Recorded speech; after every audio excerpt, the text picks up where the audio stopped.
अज्ञानतिमिरान्धस्य ज्ञानाञ्जनशलाकया चक्षुरुन्मीलितं येन तस्मै श्रीगुरुवे नमः। सर्वे भवन्तु सुखिनः, सर्वे सन्तु निरामयाः, सर्वे भद्राणि पश्यन्तु मा कश्चित् दुःखभाग् भवेत्। विभिन्न आश्रमों से पधारे हुए श्रद्धेय संत गुरुजन, धर्म प्रेमी सज्जनों, श्रद्धा मूर्त देवियों, आज हम आप सब सद्गुरु श्री निर्मल साहिब जी की पुण्यतिथि पर उपस्थित हैं। अनेक संत गुरुजन जीवन के विविध पहलुओं पर बहुत ही महत्वपूर्ण विचार दिए हैं। संसार में अरबों नर नारी हैं, उनके रंग में, रूप में, भाषा में, रीति रिवाजों में, जहाँ तक हमारी दृष्टि बाहर की ओर जाती है, सब में अंतर ही अंतर दिखाई देता है। किंतु मानव के आंतरिक जगत में एकता है। आपके मन में एक प्रश्न उठता होगा, जहाँ इतनी विविधताएं हैं वहाँ आंतरिक जगत में एकता का क्या प्रमाण है? विश्व के किसी भी नर नारी से आप पूछें कि आप स्वस्थ रहना चाहते हैं या बीमार, सभी व्यक्ति एक ही उत्तर देंगे कि हम स्वस्थ रहना चाहते हैं। चाहे वे जिस देश के नागरिक हों, चाहे जिस संप्रदाय के मानने वाले हों, चाहे जो भाषा बोलने वाले हों, आंतरिक जगत की मांग सबकी एक है। किसी भी नर नारी से पूछें कि आपको सुख शांति चाहिए कि दुख और अशांति, सभी व्यक्ति एक ही उत्तर देंगे कि हमें सुख और शांति चाहिए। विश्व के किसी भी नर नारी से आप पूछें कि आप अपने जीवन में हानि चाहते हैं या लाभ, सभी व्यक्ति एक ही उत्तर देंगे। ये आंतरिक जगत की एकता का सबल प्रमाण है। इसलिए आंतरिक जगत में एकता है, सबकी मांग एक है, तो उसका साधन भी एक ही है। दो साधन नहीं हो सकता है। विश्व में अरबों नर नारी हैं, सबके पास देखने का साधन एक है, वो है नेत्र। किसी भी व्यक्ति के लिए कोई स्पेशल व्यवस्था नहीं है, चाहे वो राजनेता हो चाहे धर्म नेता हो। जो है वो सबके लिए एक है। अब ऐसा भी नहीं कि भारतवासियों की आंख सामने के हो, किसी देश के लोगों की आंख पीछे साइड में हो, ऐसा भी नहीं हो सकता। वास्तविकता पूरे विश्व में एक है।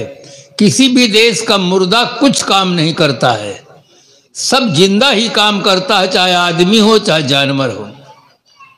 पूरे विश्व में जो वास्तविकता है वो एक है। इसीलिए हमें संत सम्राट सदगुरु कबीर साहब की बात याद आती है।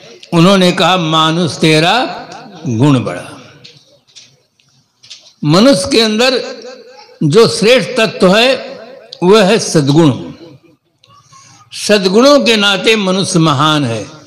आदमी किसी देश में जन्म लेने के नाते नहीं, किसी संप्रदाय में दीक्षा लेने के नाते नहीं, किसी भाषा विशेष का विद्वान होने के नाते नहीं।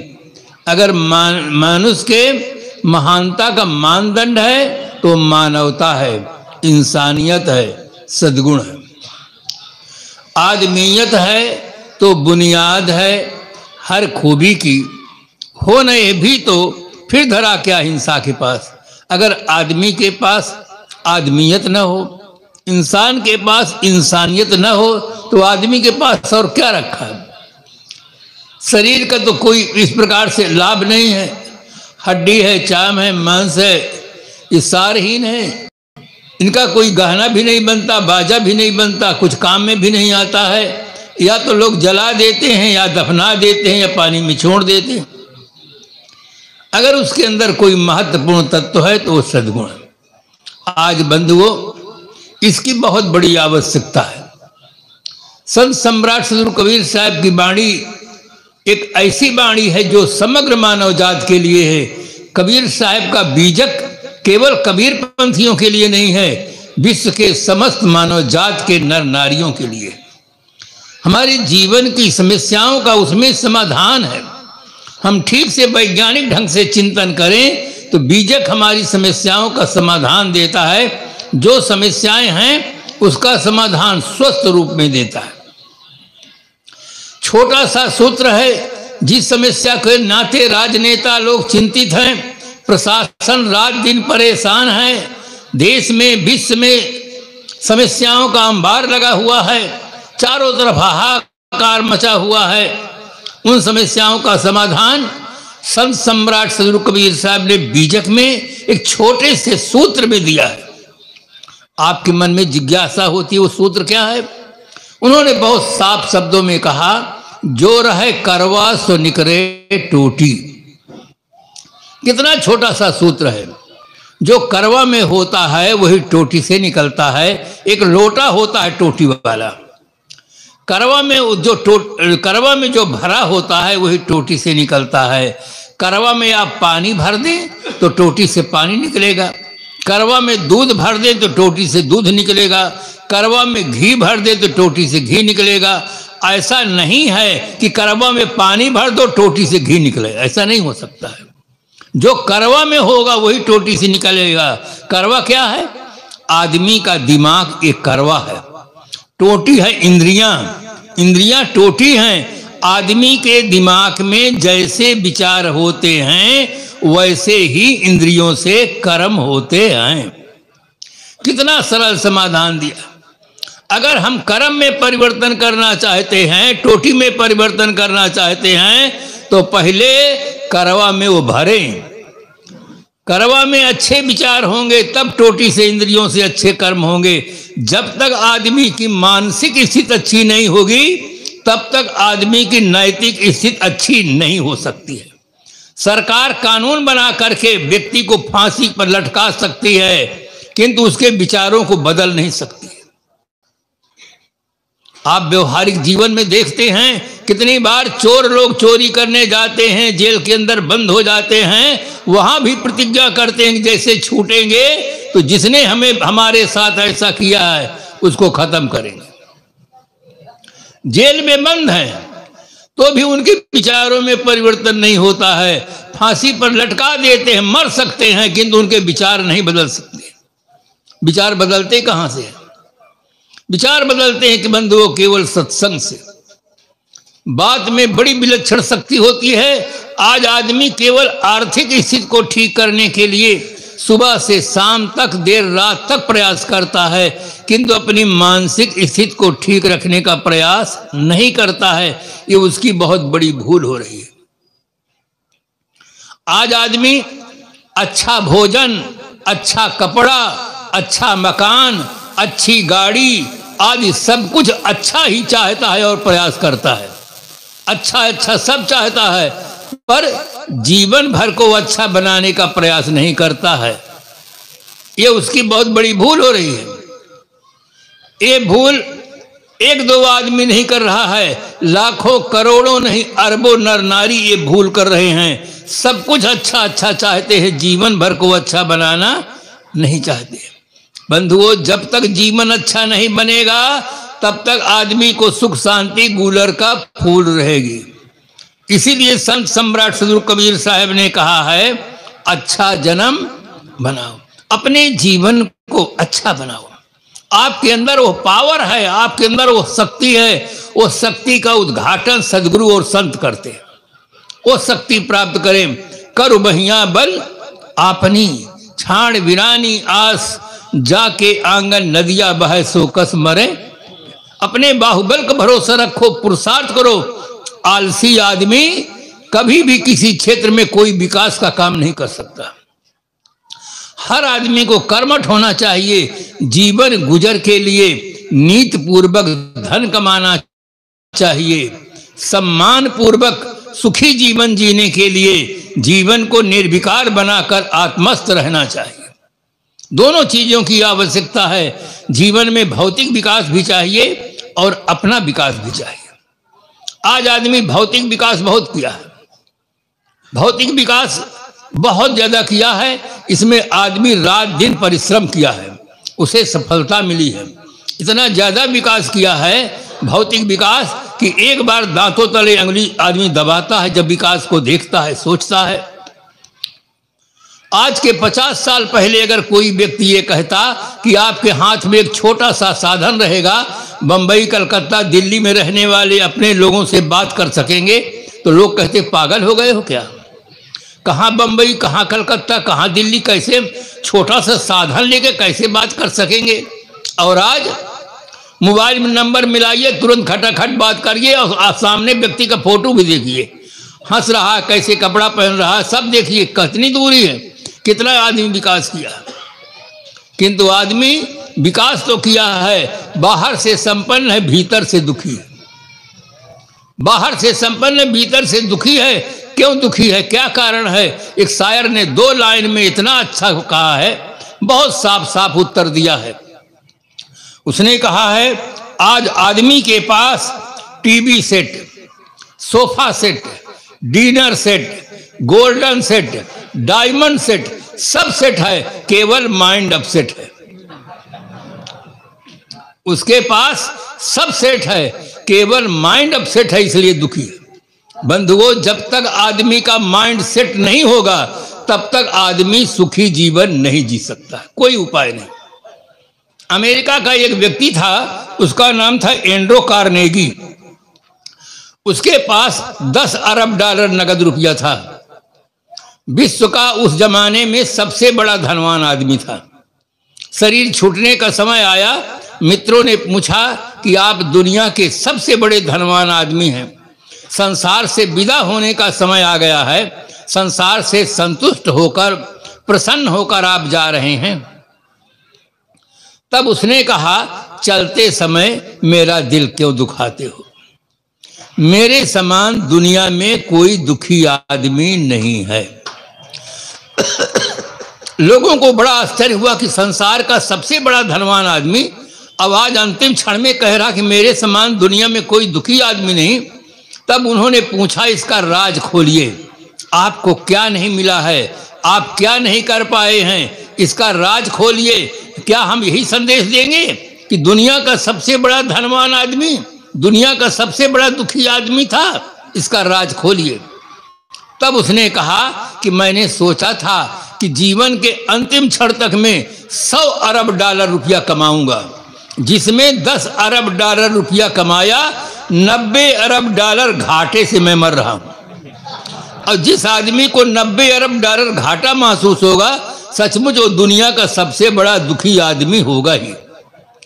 अगर उनके पास सोच सही होती कि मैं इतना पुरुषार्थ किया हूं कि दुनिया का सबसे बड़ा धनवान आदमी हूं, मैं संसार से संतुष्ट होकर, प्रसन्न होकर जा रहा हूं, तो ये कितना सुखी आदमी होता। आदमी की केवल भीतर की सोच खराब है, इस कारण से आदमी भीतर से दुखी है। केवल उसकी भीतर की सोच खराब है। सोच सही हो जाए तो हर आदमी सुखी जीवन जी सकता है। और सत्संग से सबसे बड़ा लाभ होता है कि आदमी की सोच सही हो जाती है।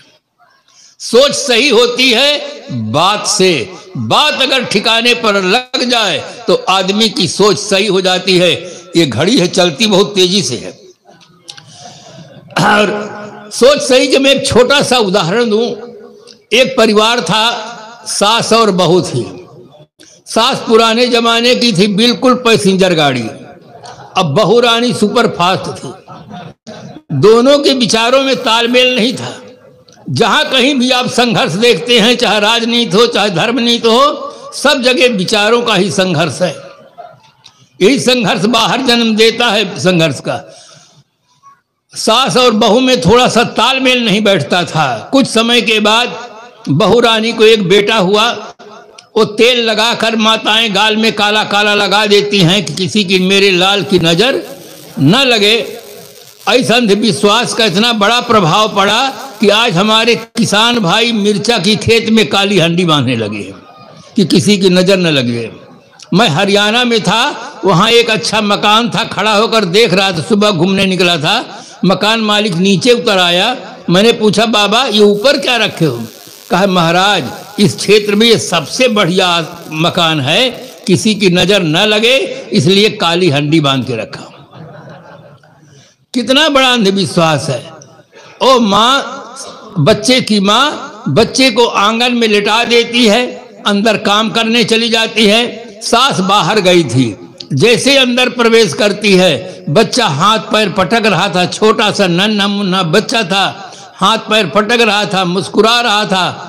सास के मन में ममता उमड़ती है, बच्चे को देख लेती है और प्यार करने लग जाती है, चूमने लग जाती है, उठा लेती है।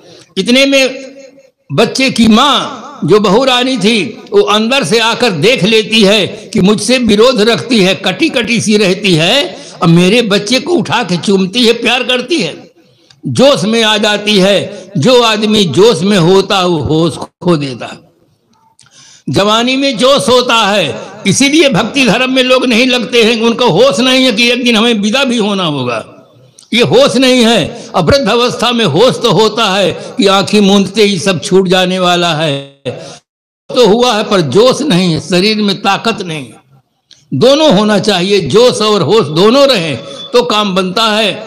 जोश में आकर अपनी सास को कहती है, असल की हो तो आज से मेरे बेटे को कभी छूना नहीं।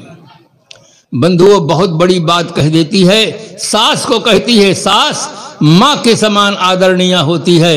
एक माँ वो है जिसने आपको जन्म दिया, दूध पिलाया, चलना सिखाया, भाषा सिखाया, बड़ा किया है। दूसरी माँ सास है जो आपको जीवन साथी तैयार करके दिया है। सास माँ के समान आदरणीय होती है, किंतु वो जोश में आकर के कह बैठती है कि असल की हो तो आज से मेरे बेटे को कभी छूना नहीं। ये बात में बड़ी बड़ी शक्ति होती है। बात के कारण से महाभारत हुआ, बात के कारण से महारानी सीता का अपहरण हुआ है। लक्ष्मण जी को इतनी खरी खोट बात कह दी, लक्ष्मण जी सहन नहीं कर सके, चले गए और महारानी सीता का अपहरण हुआ। दो घटनाएं बहुत बड़ी हुई है केवल बात के कारण से। बात से बात उलझ जाती है, बात से बात सुलझ जाती है, बात से विश्वास जन्म लेते हैं, बात से आस झुलस जाती है। हर बात हर किसी से कही नहीं जाती, हर बात किसी से सही नहीं जाती। गुजारने को जिंदगी गुजर जाते हैं अकेली, मगर हर किसी को किसी के बिना रही नहीं जाती। बात से ही घरों में संघर्ष फैला हुआ है, चाहे सास बहू के बीच में हो, चाहे भाई भाई के बीच में हो, चाहे पिता पुत्र के बीच में हो। बात अगर विवेक से नहीं बोली जाती है तो वहीं संघर्ष होता है, वहीं विरोध होता है, तनाव पैदा हो जाता है। बात में बड़ी विलक्षण शक्ति होती है। सास को कह देती है कि असल की हो तो आज से मेरे बेटे को कभी छूना नहीं। सास कह बैठती है कि बहू रानी तू होश में है कि नहीं है? अगर मैं भी कह दूं कि तू असल की हो तो आज से मेरे बेटे को कभी छूना नहीं, तो बता तेरी दशा क्या होगी। इतना सुनते ही बहू रानी का सारा अहंकार चूर हो जाता है। सास के चरणों में गिर करके रोने लगती है, हाथ जोड़ती है, नहीं माँ, नहीं माँ, आप ऐसा नहीं कहेंगी, नहीं माँ, आप ऐसा नहीं कहेंगी। उसका दिल पूरा बदल गया एक शब्द के सुनने से। जो शब्द उसने सास को कहा, सास कहती अगर मैं भी कह दूं कि तू असल की हो तो आज से मेरे बेटे को कभी छूना नहीं, तो बता तेरी दशा क्या होगी। बंधुओं, बात में बड़ी विलक्षण शक्ति होती है। बात से आदमी की जीवन की दिशा और दशा दोनों बदल जाती है। इसलिए सत्संग की बहुत बड़ी आवश्यकता है। जितना शरीर के लिए भोजन चाहिए स्वस्थ रहने के लिए, उतना ही अच्छा जीवन जीने के लिए हमें सत्संग चाहिए। बिना सत्संग के ठीक से आदमी जीवन जीना नहीं जानता। आज आदमी पढ़ना सीखा, लिखना सीखा, कल कारखानों का बनाना और चलाना सीखा, नहीं सीखा तो सिर्फ जीवन जीना नहीं सीखा। आज जीवन जीना सीखना चाहिए, वो सत्संग से जीवन जीने की कला आती है। अगर आदमी जीवन जीना सीखा होता तो दुर्व्यसनों का शिकार नहीं होता। आज हमारे देश का अरबों रुपया रोज केवल नशा में चला जा रहा है। अब आदमी शिक्षित है, साक्षर है, ज्यादा पढ़ा लिखा है सिगरेट पीता है, कम पढ़ा लिखा है तो बीड़ी पीता है।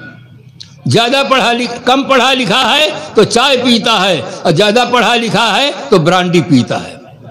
उसका स्टैंडर्ड ऊंचा हो गया है। शिक्षा में आज बौद्धिक विकास बढ़ता है, नैतिक विकास में शिक्षा का कोई स्थान नहीं रह गया है। शिक्षा क्षेत्र के लोगों को चाहिए शिक्षा क्षेत्र में परिवर्तन करें, सुधार करें। इसमें 3 चीजों का योग मिला दें। सबसे पहले राष्ट्रभक्ति होना चाहिए, दूसरा नैतिक विकास होना चाहिए, तीसरा आध्यात्मिक ज्ञान होना चाहिए। 3 शिक्षा में अगर तत्व मिला दिए जाएं तो हमारे देश की शिक्षा और व्यवस्था में बहुत बड़ा परिवर्तन हो सकता है। कोई भी राजनेता थोड़ी सी बात कह देता, सबसे पहले लोग केवल राष्ट्र की संपत्ति को नष्ट करने पर उतारू हो जाते हैं। कार जला देते हैं, गाड़ी जला देते हैं, रेल जला देते हैं, देश की शक्ति नष्ट करते हैं। अगर राष्ट्रभक्ति हो तो ये सबसे बचाव हो सकता है। नैतिक विकास हो, आध्यात्मिक ज्ञान नहीं है लोगों को, इस प्रकार से शिक्षा क्षेत्र में क्रांति हो सकती है।